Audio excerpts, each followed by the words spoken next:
Hey, and howdy and aloha, everybody. Tell them what to do, Sugi. You've been on here enough.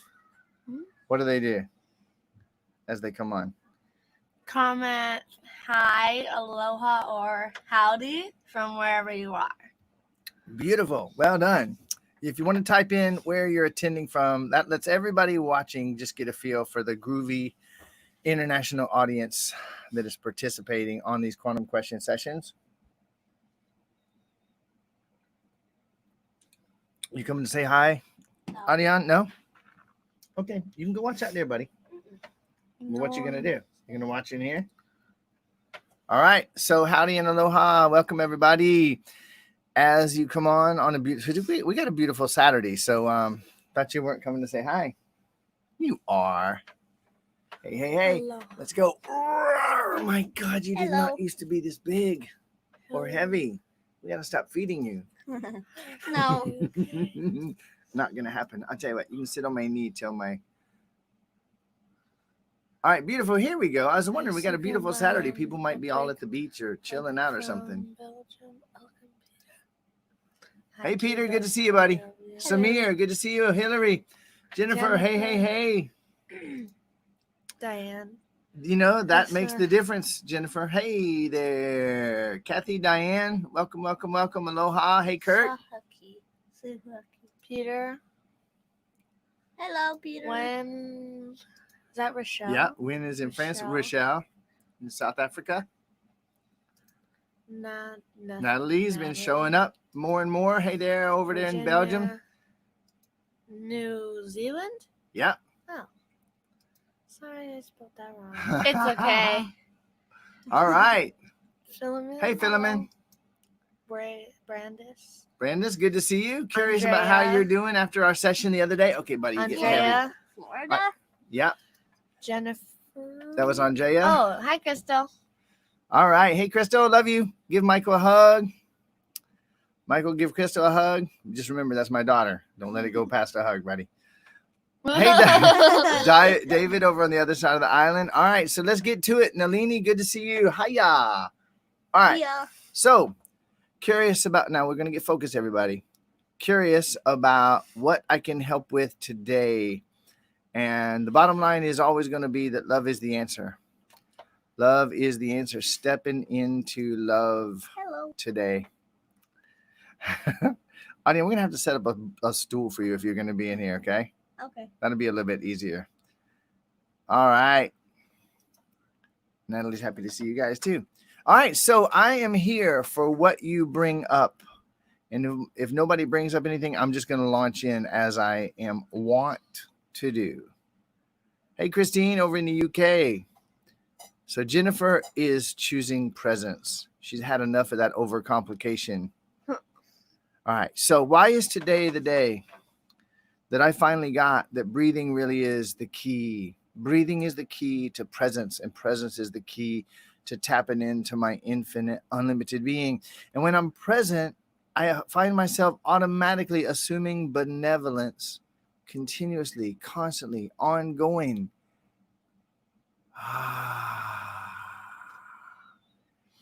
Look at this. So people are jumping on live streams about love and consciousness and presence, and then jumping on to here, and we are doing magical things together here. The love is expanding. Beautiful. All right. So the other day, Matt came on. We were talking about a Cadillac, and I brought up how wanting a thing. You know what? I got it. That's what today is about, right there. And it's not necessarily about selling. It is certainly about being present. We're going to go into it. So this is going to start to make sense to those who want it. If you can relate at all to wanting a thing. All right. Thank you for saying that, Crystal. I'm going to jump right into it. That's going to be a part of this.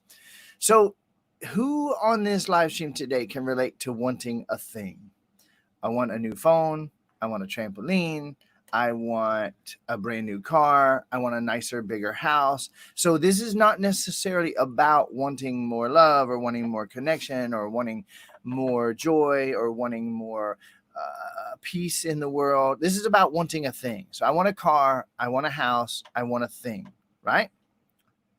Look at this. Look at this. Lots of people. Okay. And so what Matt said, wanting to sell more while being present.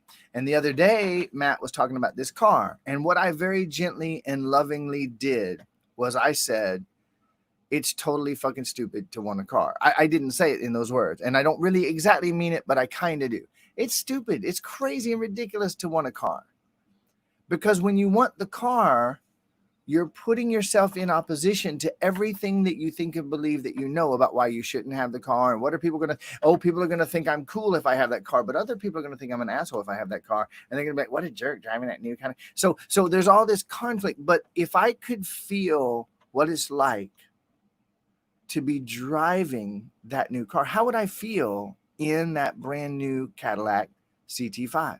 How would I feel if I got rid of this, iPhone 2? No, Anya, don't click anything right now, buddy. And I suddenly had that iPhone X. Very often when we start to make the move from, now this is going to take me just a minute, breathe with me. When I begin to move from the thing I think I want to how I believe I'm going to feel when I have it. Anybody following me? When I begin to move from the thing I thought I wanted to the feeling I believe I will have if I have that thing, very often a magical thing occurs. And that is, I realize I didn't ever actually want the thing. I was trying to get away from the feelings that I'm avoiding, and I was trying to get into the feelings that I thought I would have if I had that thing. It was something even more magical happens. I find that I can feel that feeling right now without having the thing. And then the craziest, coolest thing ever happens. You ready? What? It's like you said, like how it feels, and like you don't need it until you don't have it to feel an emotional need. That's exactly right. That's exactly right. So that's where we're going to end up. So watch this. Follow me on this. This might not look like quantum questions yet, but in a minute it will. So pick the thing that you think you would most like to have, and then ask the question, what would I feel if I had it? And then actually ask the question, what would I feel? Now you're going to immediately notice that you think and you believe that you would feel happier. You would feel happier. You would be having more fun. You might feel more safe if you had that newer, nicer house. You might feel more safe and secure if you had that extra $500,000 in the bank. You might be having more fun and feeling happier if you had that new phone with the nicer screen and all that stuff. But if you also check at the same time, you might notice that what you're thinking is that you might feel less of what you don't want to feel if you had that thing. You might feel less bored. You might be able to get away from this feeling of boredom. You might get away from feeling embarrassed when you pull out your piece of shit iPhone 2 with the cracked screen, or driving down the road in that rusty car with the window that won't go down, that you feel embarrassed driving up in front of a place you have to park down the road so no one sees you when you get out of it. So tie all these things together now, and we can do some quantum questions about this. And Matt, I'm going to tie this to selling more. Why do I want to sell more? I mean, why do I really want to sell more? Why is it that I want to sell more? What's my reason for wanting to sell more? I would like to have more, quote, success at selling. I would like to make more money. You're always blessed. I would like to make more money. I would like to have more money. I would like to feel more successful. I'd like to be able to buy more shit. I'd like for more money to be in the bank, and I feel even more comfortable going out to make the next sale. So ultimately, why do I want to sell more? Because I think I'll feel happier and safer and be able to buy more shit. If I will focus on the feelings that I want to feel from selling more, how will I feel selling more? How will I feel having that house? How will I feel having that new phone and that new car and that trampoline to jump on? Forget about trying to escape from the feelings I don't want to feel. How will I feel? Now you begin to feel those feelings. Why is it that I admit in this moment that those feelings that I thought I would feel if I had that new thing, or if I was making more sales, or why is it that I admitted in this moment that those feelings are actually available to me now? And why is it that I magically realize, with Brian's help a little bit here, Why is it that I realize that the feelings I thought I would feel more, that I can actually feel them now? Why is it that I realize that while I'm feeling those feelings now, I find it so much more effortless to sell more when I'm already feeling these feelings? Why is it that I'm so much more likely to have that phone appear in my hand, or that trampoline appear in my yard, or that new car in the driveway? While I'm feeling these feelings, I'm so much more likely to be inspired to the actions and the joyful buzz that's going to bring those things into my life. So why, once again, does it still come down to presence and breathing and tapping into my infinite being? And why is my daughter trying to be taller than me? What's going on when she's stretching on her toes here? So let me go down through the comments here. Now, why is it that when I treat every person in front of me like they're the most important person in the universe, because they are, why is it that when I'm treating every person in front of me like they're the most important person in the universe, why do I sell so much more? Why does money come to me so much more effortlessly? What are you doing, buddy? I'm just holding it. Right? But I actually asked you not to do that, so that's not helpful, buddy. Thank you. Whoa, look at how many comments came in. Okay. And why is it that this selling more, by feeling the feelings I want to feel, being present, treating people like they're the most important person in the world, where I'm not trying to get them to a yes, I'm not trying to sell more, I'm suddenly trying to help more people. And that removed all the stress about selling more. And suddenly I was driving the car I wanted to drive. And why is that? Practicing proflict. Rather than there being conflict, here I am trying to sell more, which puts me directly in opposition to people who don't want to be fucking sold. All right, those are all the comments of people when I asked, can you relate to wanting a thing? I want a couple things. A camper van to travel. A trampoline. Hey, Julio, over there in Italy. Always good to see you. Always good to see you, buddy. His last name is Wake Up? That's just, he set that up as a reminder. Oh. Wanting things. Wanting things was one of the issues that bothered me in the past. I know what you mean by that. Why is it that I woke up today and realized that wanting things never bothered me? It was thinking I wanted things when I hadn't actually checked in on being ready for the things and feeling the things. And now I get it. Now I get it. Why is it that I realize that truly an infinite, unlimited being doesn't ever need anything? I could only say, like, I don't need air. I can die. It's fine. I don't need a car. It's fine. I don't need a phone. It's fine. I don't need any of those things. I don't even need to stay alive. But if I prefer to stay alive, then suddenly I need air and water and food and all those things. And I might need a car depending on the work that I'm doing. And if I'm doing that from presence, everything is going to be free and effortless. And I quit chasing my feelings with things. I chose to feel my feelings, and suddenly the things that I wanted were effortless. And it is so powerful. Wow, that's a lot.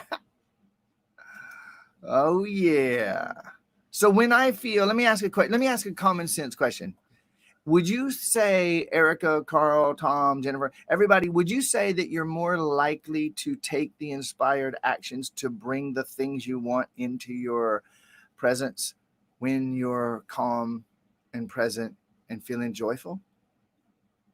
Or when you're sitting there trying to escape from your anger and your sadness and your boredom and your fear? It's kind of obvious, you know? And when you believe that in order to get that thing, see, this is one of the reasons why, Jennifer, at the very beginning of this, when I said, when you want the thing, you put yourself in opposition to all the rules you have about why you shouldn't have it. And this is a whole batch of them right there. We learned that from our family, that you're a selfish little fucker. You selfish little bitch. Who do you think you are to want that? Don't you see that we're struggling? Don't you know that there's hungry people in that other country and that we shouldn't be so damn selfish? They programmed us with that. So we quit even admitting that we want the thing, but then we want the thing and we don't know why we're preventing ourselves from getting it. Breathe, Julio. Breathe, buddy. Breathe, my man. Hey, Kim. And just like that, Boom diggity. Absolutely. Hey, we almost ended at 15 minutes exactly. Yep. And 15 Okay, minutes. so I am gonna wrap it there. We can go Click 'em now? surfing. I am gonna wrap it there. Sugi's says she's ready to go surfing. Can I click them now? Why wait to feel it in just a second, buddy? Why wait to feel it when you can feel it right now? And why wait to feel it when, if you feel it, you'll be in an infinitely more empowered position to bring what you want into your experience? Right on, Matt. I'm gonna tell you what, buddy. Listen to this. I was in sales for many, many, many years. And I believe that sales training is basically the dumbest fucking thing in the world. Why? You know why we do sales training? Because people don't know how to communicate from the heart.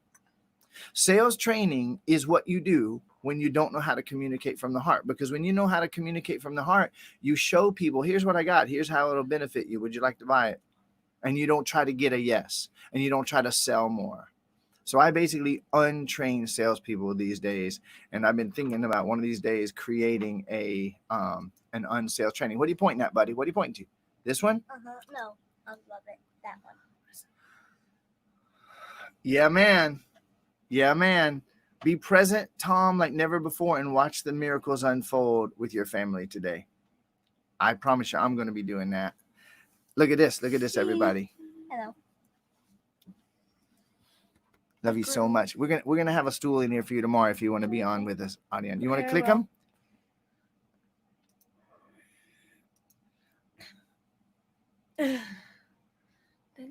All right.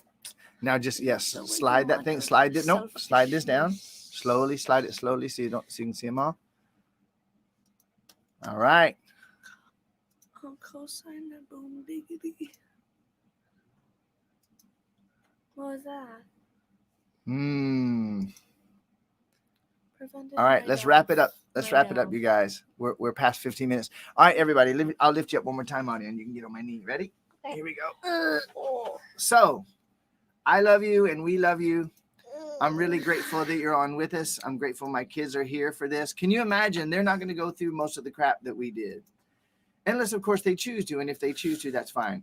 I believe that today you got something that you ain't. Look at that. Look at that. Let that one be right up there. Scotland. Thank you for reminding me of that. Okay. Scotland. So, everybody, you got it. You got it. Yeah, we're going to go surf. We're going to go surf.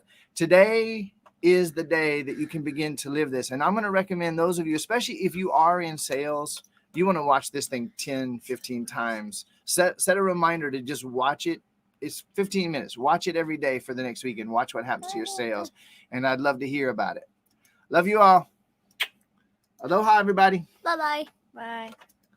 So when it ends, you click that. Okay. And then Bye-bye. that.